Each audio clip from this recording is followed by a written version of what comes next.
Welcome to Asian Pacific Voices Radio podcast, where you'll find stimulating conversations that explore diverse topics and stories that are impacting our Asian Pacific American communities. I'm your host, Rasha Goel, and today I'm excited to bring someone to our show that is vivacious and hilarious, widely known as Ichiban Mom, and I learned that means the best, in the Los Angeles comedy scene. Originally from Japan, she brings a unique perspective to motherhood and cultural differences through her stand-up comedy. Her infectious energy and witty humor have made her a beloved figure, captivating audiences with laughter and joy. I'd love to welcome Michelle MaliZaki on Asian Pacific Voices Radio. Michelle, thank you so much for joining us. Thank you so much for having me on your show. Oh, it's such a pleasure. So many interesting factors around your life, but let's dive straight into your journey from the U.S. to the U.S. from Japan. What prompted this move? Well, I came here to visit when I was in high school, and my parents, especially my mom, is very controlling. So I think I wanted to get away from my mom. And my parents live in Japan, so I'm like, okay, I'm going to America to get away from my parents. And also, when I was visiting, when I was in high school, I went to San Diego State for a Duran Duran concert. And after the concert, I was like looking around and I'm like, oh my gosh, this is a nice school. So I ended up going there. So you basically came here and then with the intention of staying here and never went back. Yes, I never went back. But I have to share with my audiences, because I saw a funny bit that even though you're originally from Japan, you now have to get a Japanese visa to go back, correct? Yes, because in Japan, Japanese government doesn't let you have dual citizenship unless you are born in different country, and then you have a choice of American citizen. I mean, if you are born in America, you get to decide. But some people don't decide and keep both citizenships. But I had to choose one, and I become American, so I had to give up my Japanese citizenship. Okay. Interesting. Now, what inspired you to go into stand-up comedy? I mean, it is quite an interesting arena and can be challenging. And how did you figure out for yourself that you have this knack for making people laugh? Well, I had a midlife crisis. I thought when I was 30 years old, and I got a motorcycle license, but that wasn't it. That wasn't. No. And then, yeah, my grandma passed away when she was 98. So I'm like, 30 is not midlife. And then when I was like 45, I started taking a improv classes, and I went to improv schools and I graduated. But in order to have improv, going, you have to have teams, and teams, you have to have like 6 to 8 people practice together, do shows together. It's kind of hard to keep it going. So I'm like, I just gonna do a solo performing stuff.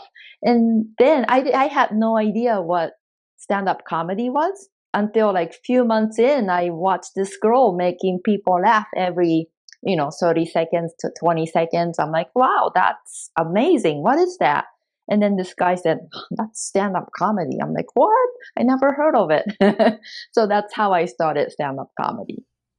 And were you nervous at all getting into it? No, it turned out when I was 3 years old, I wanted to be a writer. I don't know what writing that I was going to do. And then when I was like 8 years old, I wanted to be an actress. And when I was like 13, I wanted to be a copywriter. So like now now I think about it. Oh, copywriting, acting, writing, that's stand-up comedy. So I'm glad that I found it. So it's almost like you were building on that trajectory along the way. That interest was always there. But as a Japanese immigrant mom, how do you infuse your cultural background into your comedy routines? Well, I mean, all my punchline is, I'm Japanese. I don't know. I think I don't know. I just happen to be Japanese, but I guess I wanted to make anybody who could listen to me laugh. So it's more of a natural thing that comes to you, I guess, right? Yeah, yeah. Can you share with us a memorable experience from one of your stand-up shows that really resonated with you or perhaps even just has stayed with you till today? Well, not from my act, but after I've done like few shows, people came up to me uh, and they're like, Michelle, you are so inspiring. I'm like, I thought I was funny, so I was a little offended, but inspiring, you know what I like. Yeah, you're What like, you I want mean to be is, funny. I don't want to yeah, inspire you. yeah. But then after a while, I got it. I'm like, that, inspiring. That's great. And that really keeps me going, that I want to inspire people, that anything could, if you want to do something, you could make it happen if you really want it. So like, it doesn't have to be, you don't have to be young to start. I started doing stand-up comedy when I was 48. And so, you don't, if you find what you want to do, and if you are passionate about it, you just, keep on going, and it could be inspiring. Thank you for sharing that because I feel sometimes we do have these preconceived notions that, oh, yeah, I'm in my 40s now. It's too late to start this, or I can't do this, or even I'm a parent. I have other responsibilities. I'm curious on picking up on that with you because you are a mother. Are you wary of some of the things you can and cannot share, or is it just open free territory for you? Do you ever worry about what your child may feel or think? Well, I was making fun of my son a little bit. That got, but if I don't make it as a comedian, with all this, making fun of my son, roasting my son all this time, he might be a great comedian. So that could be my insurance. And also, I want to show my kids, especially, that, if you want to do something, don't listen to other people, what they say or what they think. Just do what you are passionate about. And you should, you shouldn't think about some other people, what you want to do with your life. Just, keep on going as long as it's legal. you, you should just do what you want to, you want, and that makes you happy. Michelle, I'm going to say that is inspiring because you're probably one of the few, well, now it's probably changed, but probably one of the few Asian American moms that says, oh, just go follow your passion. It's okay. Do what you want to do. Do your kids ever, like, did your son ever come back and get upset that, or did he understand that this was just part of your stand-up routine and you don't mean anything by it? No, I think he is the most supportive member of my family for my Oh, comedy. He even saw my merch at school. I mean, he's in oh. high school, and he's like, Mom, today I saw 20 people wearing your t-shirt at school. I'm like, where's the Oh. money? Because he saw the t-shirts, but I didn't get the money. That's cute. So tell me, how do you balance being a mother and the demands of a motherhood along with managing your comedy career? Well, I feel bad sometimes for my kids because my son plays baseball, and I don't go to his baseball game all the time, and that's sad. But at the same time, you just have to do what you gotta do when nobody's watching. So I hope I'm teaching him something, but I don't know. I hope he turns out to be okay. Then you've done a great job, Yeah, right? yeah, Then you've done a yeah. great job. And let's talk about some of the challenges you faced as a comedian and how do you overcome them? I'm sure there's some things that have come up that maybe you did not expect along this journey. Well, I didn't have any expectation started to do stand-up comedy. So I don't know what to tell you, but so far, at first I was getting paid with drink tickets, and then I was getting paid with weed and CBD gummies. So I'm going up the ladder. And then, oh my gosh, a couple months ago, I got paid with a colon cleanser pill. What? But I also, I've been getting a little bit money here and there. So I don't know. Right now, I'm not making it as like a regular job. I have another job I got a job half a year in, started doing stand-up comedy because, oh my god, oh, that's a cat meowing. She's Is that like, your she doesn't cat? like, yeah, she doesn't like my story. Oh, oh. Where was I? Oh, so You got another when job midway through. I got another job to finance my comedy. So right now, comedy is not paying that much, but um, someday, I hope I'll make enough money so I could help other people have their dream come true. That's what I want to do. Oh, I love that. But Michelle, I mean that makes me wonder. You just seem so carefree and so free flowing. It seems like you're just kind of going with the flow and that you're not nervous about that. I know, like I would be panicking or worried. Well, I still have my husband that who pays for my bills. Maybe that's why I'm not panicking. Okay. Let's talk about some of the topics or themes that you like to explore. What interests you or engages you when you're up there on stage?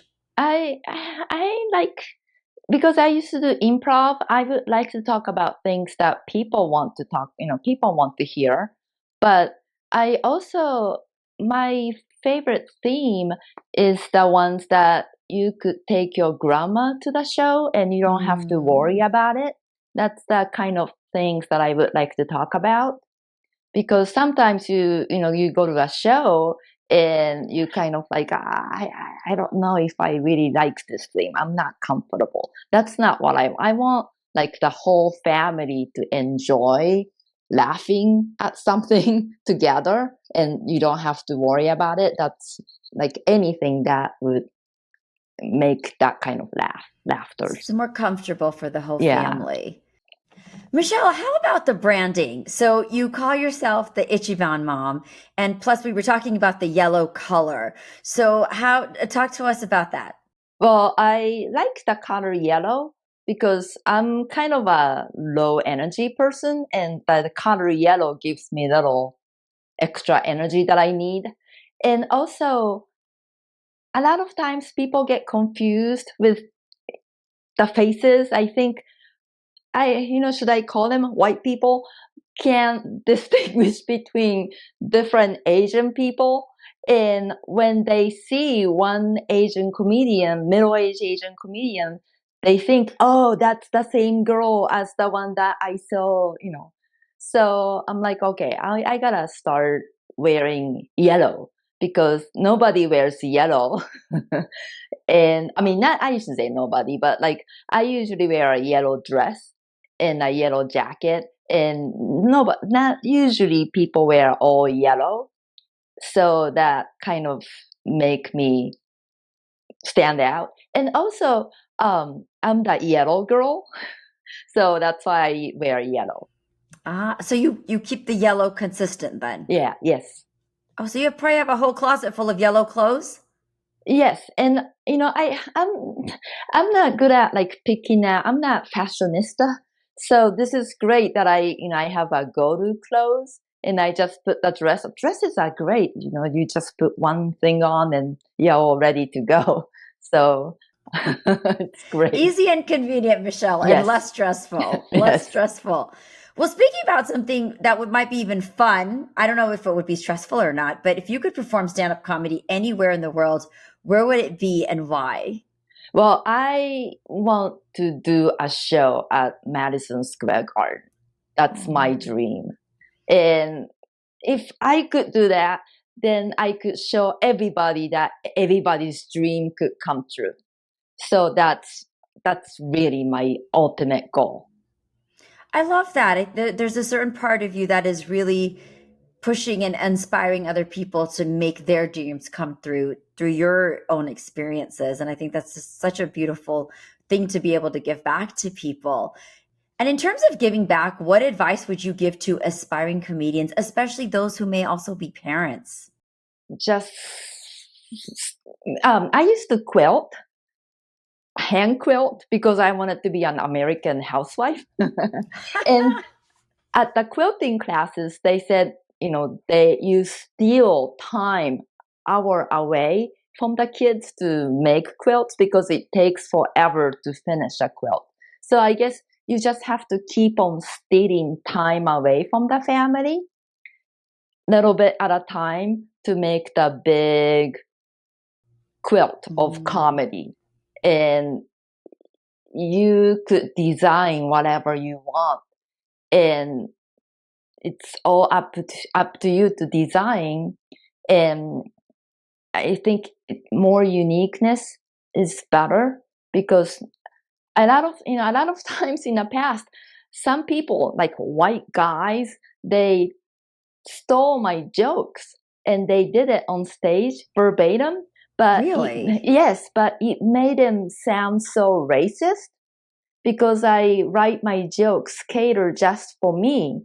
And so it's really good to write from your own point of view, because nobody can steal your jokes if you write it that way. So don't go for cliche, just write from your own experiences and your point of view. That's my that's my advice. That's a great piece of advice. And when you're not performing, when you're not writing, when you're not working on your stand-up comedy, what other kinds of things do you enjoy doing? What else are you more passionate about? Well, I don't know if I call it passionate about, but I've been golfing a lot because I don't have any friends. Wait, what do you mean you don't have any friends? No, because, like ping pong, racquetball, pickleball, you need a partner to play with. But golf, you could just go by yourself and play by yourself. And it's kind of like stand-up comedy. Once you go to driving range, you could call yourself a golfer. Like stand-up comedy too, once you go to open mic, you're a comedian. So it's kind of the same thing. And there are so many amateur golfers.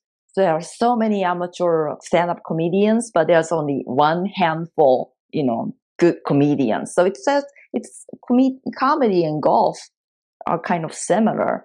And, someday I want to be a tall white man.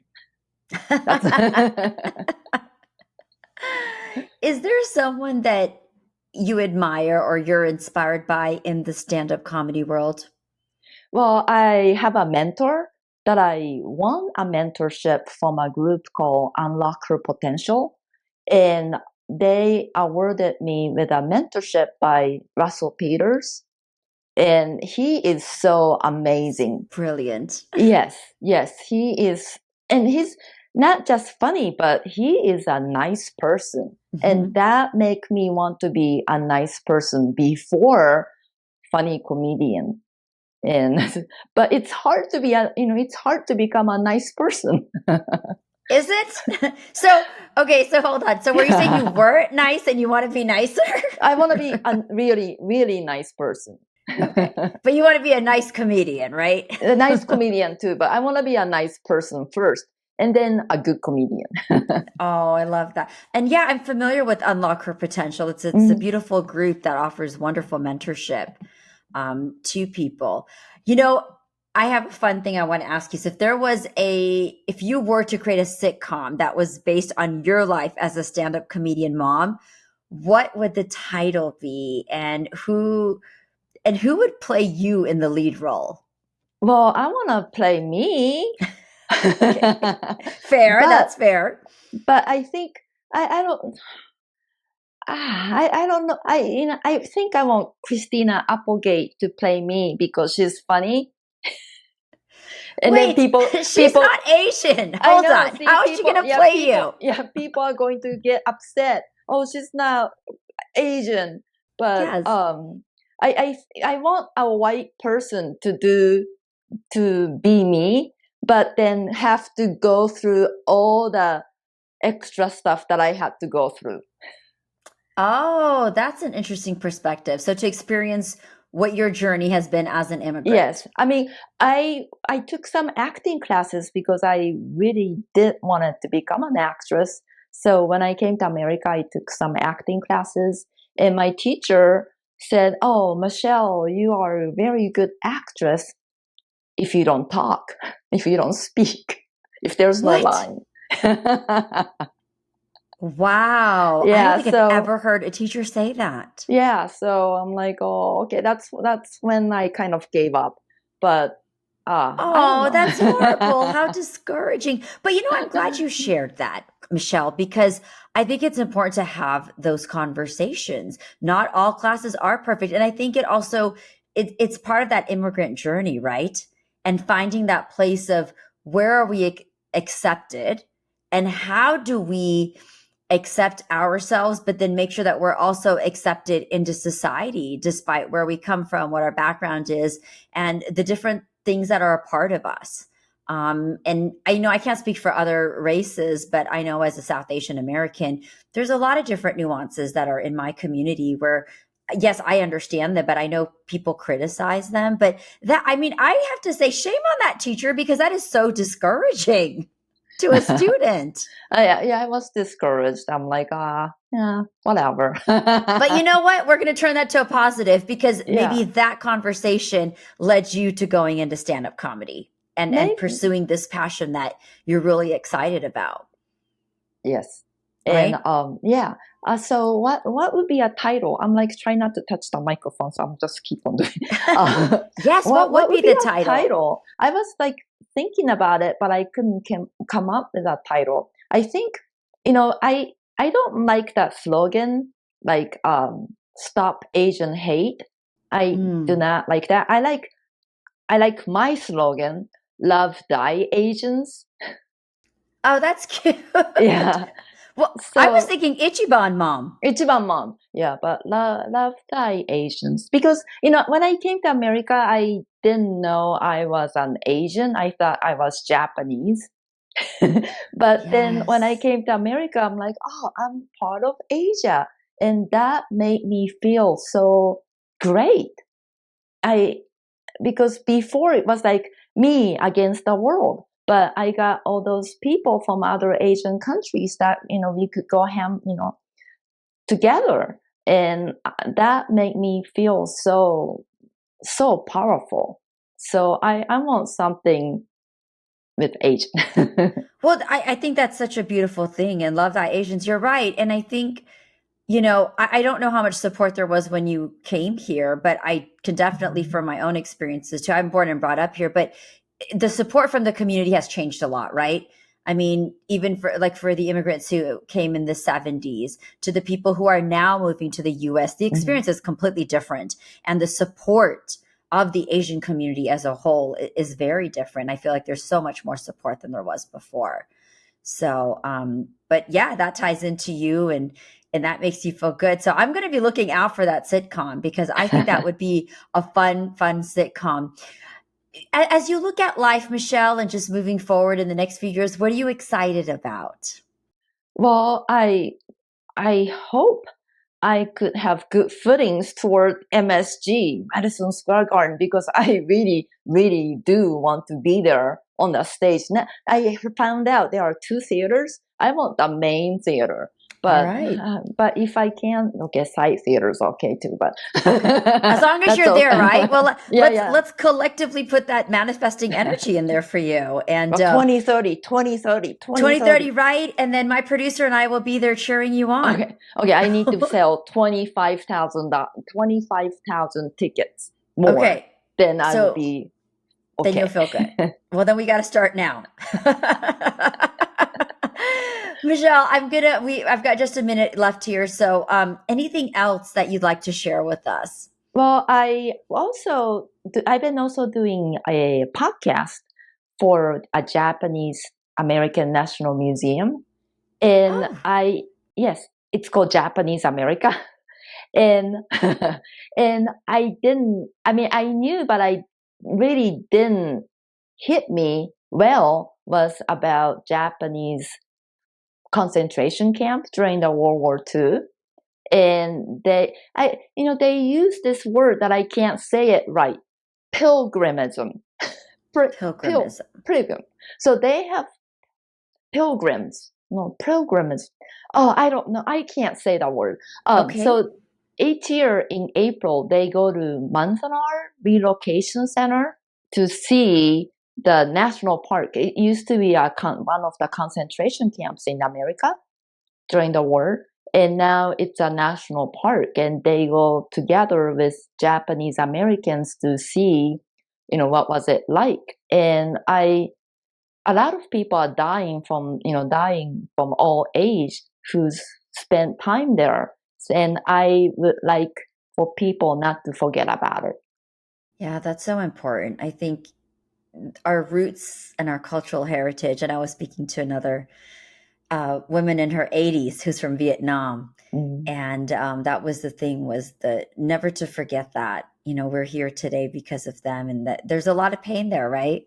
Yes. There's a lot of pain, and we can't omit that part of history, but it's important to understand it and remember that it did happen. Thank you for sharing that. I think that's so important. I mean, I know we can sit and joke and laugh about a lot of different things. And Michelle, what I was thinking too, on a fun note before I end up here. Okay, so when you're not wearing yellow, what other colors inspire you? I like green, and I like purple, and I also like pens. I'm very passionate about pens, like writing pens, and I like green inks and purple inks, and that's fun. I love pens. So are you using those colors when you're scripting out what your act is going to be like? Yes, and I also have a pen TikTok that's doing really well, but my comedy TikTok.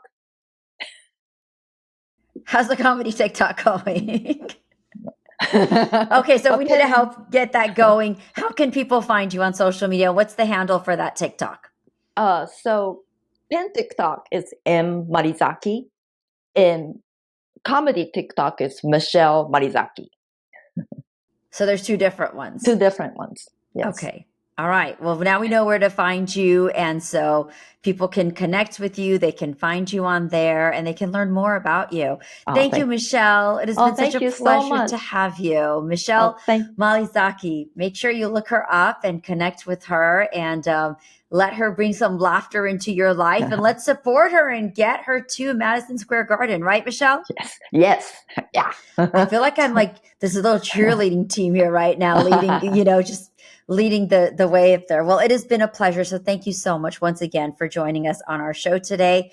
I'd also like to thank our viewers and our listeners, and we would love to hear from you. We're doing a lot of exciting things here, bringing a lot of wonderful guests, and you all are our valued listeners. And so I'd love to hear from you. Any suggestions you have on future guests, or questions that you'd like to ask, or even topics, please do let us know. And do not forget to subscribe to our program on our various platforms and your favorite podcast platform. And also follow us on Facebook, Twitter, X, Instagram, and of course, our YouTube channel. Asian Pacific Voices Radio is produced by Asian Culture and Media Alliance, a nonprofit that empowers the Asian Pacific American communities with a voice through media arts. If you would like to support our program, please do visit us at AsianPacificVoicesRadio.com. I'm Rasha Goel, and once again, thank you for joining me. And don't forget to join us next week for another exciting and thought-provoking Asian Pacific Voices radio show. Until then, take care and have a wonderful week.